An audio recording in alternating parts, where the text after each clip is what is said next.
अस्सलामुअलैकुम दोस्तों और साथियों, उम्मीद है आप लोग खैरियत से होंगे। इस वीडियो में हमने एक बड़ी इंटरेस्टिंग सी कर्व है उसका जायज़ा लेना है।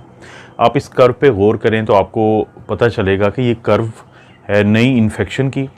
और काफ़ी ज़्यादा इन्फेक्शंस जो हैं कम हो चुकी थी अगर आप गौर करें।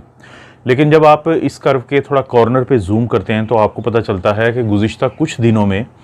इस कर्व के अंदर थोड़ी तब्दीली आई है और यहाँ पे जो नए केसेस हैं वो बढ़ना शुरू हो चुके हैं। लेकिन अगर आपको मैं ये बताऊं कि ये वो मुल्क है जहाँ पे 60% से ज़्यादा जो लोग हैं वो फुली वैक्सीनेटेड हैं और अभी तक हमें ये बताया गया था हमेशा साइंटिस्ट हैं या रिसर्चर्स हैं, वायरोलॉजिस्ट हैं, एपिडेमियोलॉजिस्ट हैं, उन सब की तरफ से कि जब किसी भी कम्युनिटी में 50 से 60% से ज़्यादा लोग जो हैं वो फुली वैक्सीनेटेड हो जाएंगे तो वहाँ पे हर्ड इम्यूनिटी अचीव हो जाएगी और जब हर्ड इम्यूनिटी अचीव होगी तो इस बात के चांसेस हैं कि वायरस का वहाँ से ख़ात्मा हो जाएगा। तो फिर दोस्तों देखते हैं कि ये कर्व के साथ ऐसा क्यों हुआ है कि इतने केसेस कम होने के बाद फिर अचानक वहाँ पे केसेस की तादाद बढ़ना शुरू हो चुकी है। लेकिन इससे पहले कि हम इस मुल्क की बात करें और इस वजह की बात करें कि जिसकी वजह से यहाँ पे केसेस बढ़े हैं, तो मैं दो चीज़ों की बात कर देता हूँ। एक तो ये कि पाकिस्तान में गुज़िश्ता 24 घंटे में केसेस पहले अगरचे 1000 से कम होते थे, लेकिन आज 1600 से ज़ायद जो हैं लास्ट 24 आवर्स में नए केसेस आए हैं। अगरचे खुदा का शुक्र है कि अमवात जो हैं वो अभी कम ही हैं और उनमें कोई तब्दीली नहीं आई है। और दूसरी बात यह है कि ये जो मुल्क है जिसकी आपने ये नए इन्फेक्शन की कर्व देखी है, अगर हम इसकी डेथ की कर्व देखें तो वहाँ पर आपको पता चलेगा कि जो डेथ्स हैं वो इस मुल्क में अभी भी कम हैं।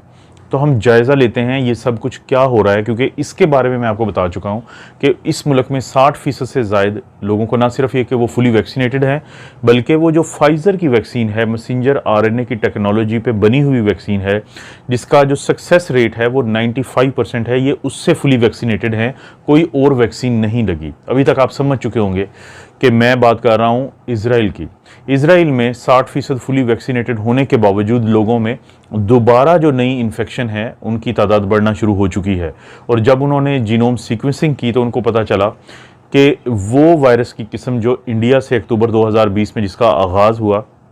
और ज़हन में रखें दोस्तों ये वो वक्त था जब दुनिया में वैक्सीन्स नहीं लग रही थी अक्टूबर 2020 में, और इसका नाम था B.1.617.2 या उसको अब हम डेल्टा वेरिएंट भी कहते हैं। और ये वो वेरिएंट था कि जब ये सामने आया और फिर इंडिया में केसेस भी बढ़े और ज़ाहिर है कि वहाँ पे क्राउडिंग बहुत ज़्यादा थी, तो जब लेबॉर्ट्री में इसका एनालिसिस किया गया, इसका मुकाबला करवाया गया उन एंटीबॉडीज़ से जो या तो पहले से लोगों में बनी हुई थी या उनको वैक्सीन लगा के जो पुराना वायरस था उसके ख़िलाफ़ जो मुख्तलिफ वैक्सीन थी वो लगा के, चाहे वो फाइज़र या मॉडर्ना की ही क्यों नहीं थी, तो एंटीबॉडीज़ बना के उनसे मुकाबला करवाया गया इस वायरस का। तो देखा यह गया कि इस वायरस की स्पाइक प्रोटीन में दो ऐसी म्यूटेशंस हैं जिनको हम कहते हैं L452R और E484K। आप दोस्तों को पता है कि ये ई और के जो अमाइनो एसिड्स हैं ये रिप्लेसमेंट होती है। तो ये जो म्यूटेशंस थी इनके बारे में लेबॉर्ट्री में देखा गया कि जो एंटीबॉडीज़ का असर है या पहले से जो लोगों को इन्फेक्शन हुई थी उनकी एंटीबॉडीज़ का असर है उसको किसी हद तक ये कम करती है ये म्यूटेशंस। तो अब ये रियल वर्ल्ड यानी हकीकी दुनिया का जो डाटा पे अगर हम गौर करते हैं, क्योंकि इज़राइल एक ऐसा मुल्क था कि जिन्होंने इब्तदा में ही फाइज़र के साथ एक मखसूस और बहुत दिलचस्प किस्म का एक कॉन्ट्रैक्ट किया था। वो कॉन्ट्रैक्ट ये था कि फाइज़र ने इनको कहा था कि क्योंकि इस मुल्क की आबादी है 90 लाख और ये क्लोज्ड कंट्री है, एक क्लोज सोसाइटी है, कि फ़ाइज़र इनको मुहैया करेगी वैक्सीन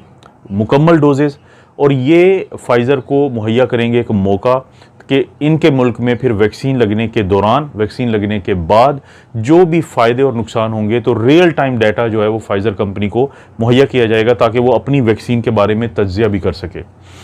अब जब 60% से ज़्यादा लोगों को इनको वैक्सीन लग चुकी थी और बहुत ज़्यादा इफ़ेक्टिवनेस देखी भी गई, लेकिन अब जैसे जैसे टाइम गुजर रहा है तो इस वक्त इज़राइल में डेल्टा वेरिएंट काफ़ी ज़्यादा फैला हुआ है। वहाँ पे ये देखा गया है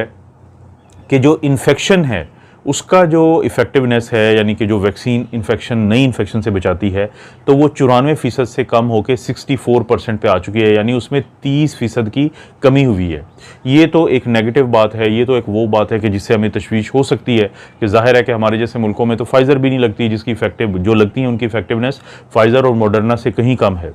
लेकिन साथ ही जो खुश आइंद बात है वो ये है कि ये जो इन्फेक्शंस होती हैं इनमें जो अलामात आती हैं वो होती हैं माइल्ड और मॉडरेट, लेकिन जो सीवियर कैटेगरी और जो अस्पतालों में दाखिल होने वाले यानी हॉस्पिटलाइजेशन की कैटेगरी है उसको बरकरार रखा है इस वैक्सीन ने। उसमें सिर्फ और सिर्फ 5% की कमी हुई है,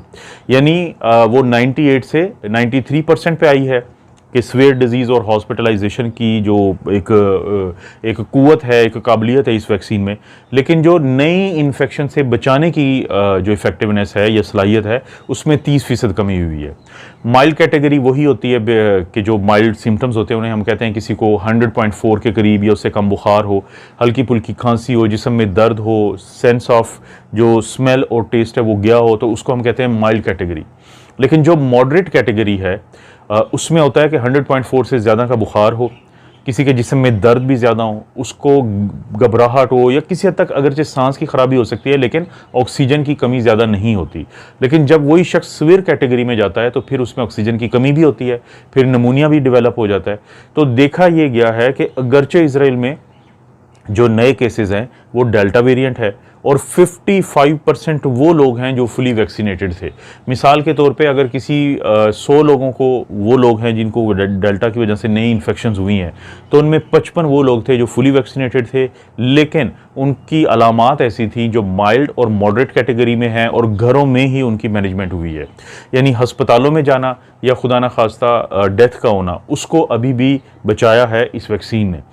तो इजराइल काफ़ी जायज़ा ले रहा है, इसीलिए मैंने आपको ये शुरू में ही बता दिया कि अगर हम इन्फेक्शन की कर्व को देखें तो उसमें थोड़ी आपको बढ़ोतरी मिलती है, लेकिन अगर डेथ को देखें तो जून के इब्तिदा में वहाँ पे एक दिन में कुछ डेथ्स हुई थी 10 के करीब, उसके बाद से वहाँ पे डेथ्स नहीं हैं कि जो बहुत ज़्यादा जिस पे तशवीश की जाए। और वैसे इजरायली जो कम्युनिटी है और जो फाइज़र है वो अब जायज़ा ले रहे हैं कि इसकी क्या वजह बनी है, कि क्या डेल्टा वेरिएंट जो है वो इतना ज़्यादा प्रॉब्लम करेगा, तो क्या उनको बूस्टर लगाना चाहिए अब अपने लोगों को, या फिर वहाँ पे जो सोशल डिस्टेंसिंग वगैरह है उसको दोबारा लाना पड़ेगा, क्योंकि उन्होंने कुछ अर्सा पहले ही जो सोशल डिस्टेंसिंग है उसको ख़त्म किया था। तो जैसे जैसे इस बारे में भी पता चलेगा तो मैं आप लोगों से ज़रूर शेयर करूँगा। इसीलिए गुज़िश्ता दिनों मैंने अपनी एक वीडियो में आप लोगों को बताया था कि जो 19 जुलाई को जब इंग्लैंड अपनी सारी रिस्ट्रिक्शंस ख़त्म करेगा तो लोग उनको समझा रहे हैं कि आप जब अचानक ये सब कुछ ख़त्म करेंगे और आपके मुल्क में इस वक्त डेल्टा वेरिएंट हर तरफ है और वहाँ पे ज़ाहिर है अभी 50% से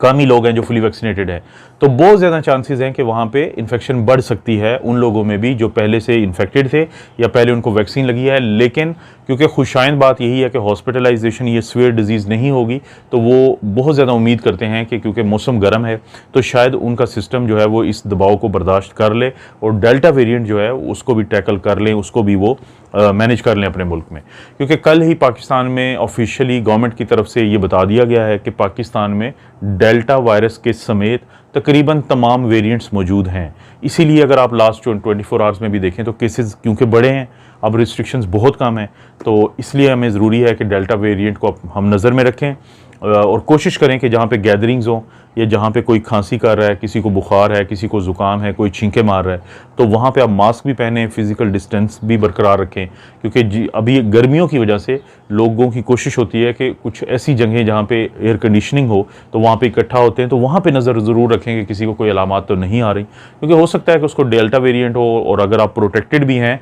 तो आपके लिए किसी हद तक प्रॉब्लम का बायस बन सकता है। मज़ीद कोई अपडेट होगी तो आप दोस्तों से ज़रूर शेयर करूँगा। आप अपना और अपनी फैमिली का ख्याल रखें। अल्लाह ताला आपको और आपकी फैमिली को हर किस्म की बुराई, बीमारी और आजमाइश से महफूज रखें।